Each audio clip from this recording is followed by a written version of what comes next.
Et salut, alors c'est Ben du blog tradingdebutant.com. Alors dans cette courte vidéo, je voulais te parler du lot, les lots, la taille, qu'est-ce que c'est qu'un lot, qu'est-ce que c'est que 10 lots, comment on choisit, etc. Donc le lot, il est ici. Ça c'est un lot. Dans MetaTrader, on choisit ici le lot, ici on peut l'appeler. Donc c'est un lot. Un lot, ça vaut 100 000 de la devise tradée. Ok. Ensuite, tu peux changer ici et mettre par exemple 0,10. 0,10 ou 0,1. Ça représente 10 000 de la devise. Ok. Ensuite, on peut aussi mettre 0,01.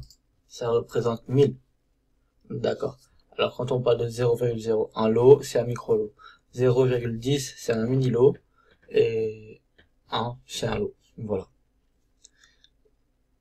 Alors donc, en règle générale, enfin, je vais plutôt faire une moyenne qu'une générale.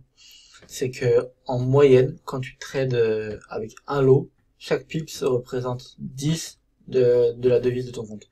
Par exemple, si tu trades l'euro-dollar, avec un lot que le cours décale de 10 pips, bah tu auras perdu 100 $. Ou gagné 100 $.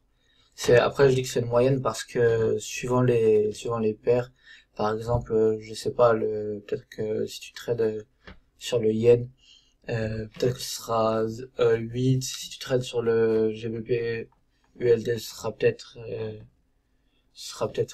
12, 11, enfin, moi pour faire une moyenne en calcul mental rapide, en général je reste à 10 pour un lot, à 1 euro pour un mini lot, et à 10 centimes pour un micro lot.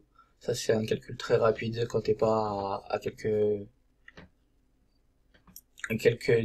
dixièmes près, on va dire. Voilà.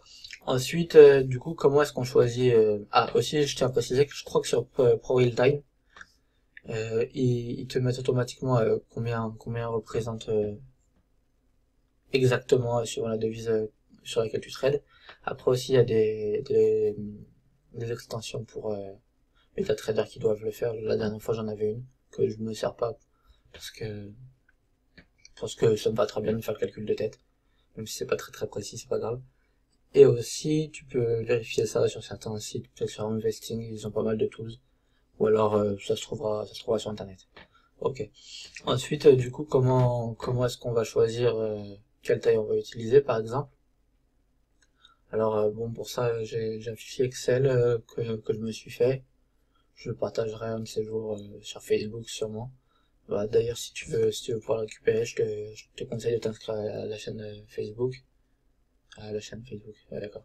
À la page Facebook, de la liker, ou alors de mettre ton adresse mail et t'inscrire à la newsletter, et peut-être que j'enverrai dans la newsletter, je verrai. Ok, et donc sinon comment est-ce qu'on fait ça? Alors par exemple, en fait tout dépend de combien t'es prêt à perdre sur un trade, puisque ce qu'il faut toujours vérifier, c'est combien t'es prêt à perdre sur un trade plus que combien tu vas gagner. Si par exemple là on va dire que tu veux shorter l'euro-dollar en 4 heures, voilà, que tu vois que donc on est ici, en plus les marchés sont fermés donc c'est très bien, et que voilà, tu veux mettre ton stop ici, donc là tu vois c'est 33 pips. Alors on peut partir du principe que si tu veux shorter et que si tu veux shorter et que tu vas être à 33 pips, si tu es prêt à perdre dans les 300 euros, enfin 330 euros environ, et bah tu peux shorter avec un lot.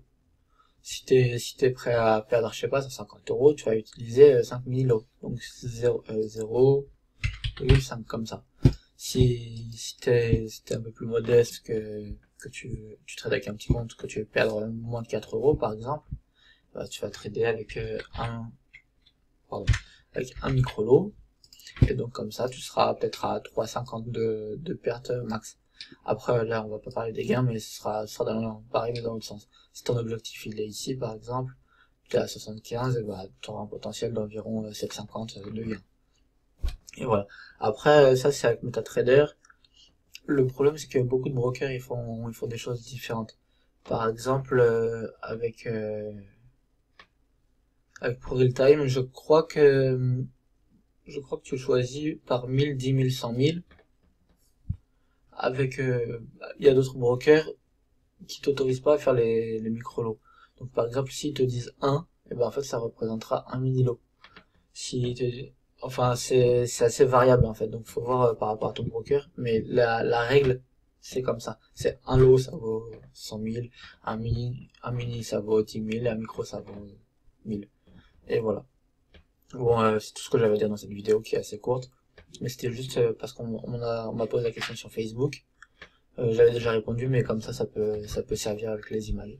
Et voilà, donc passe de mon trade déjà.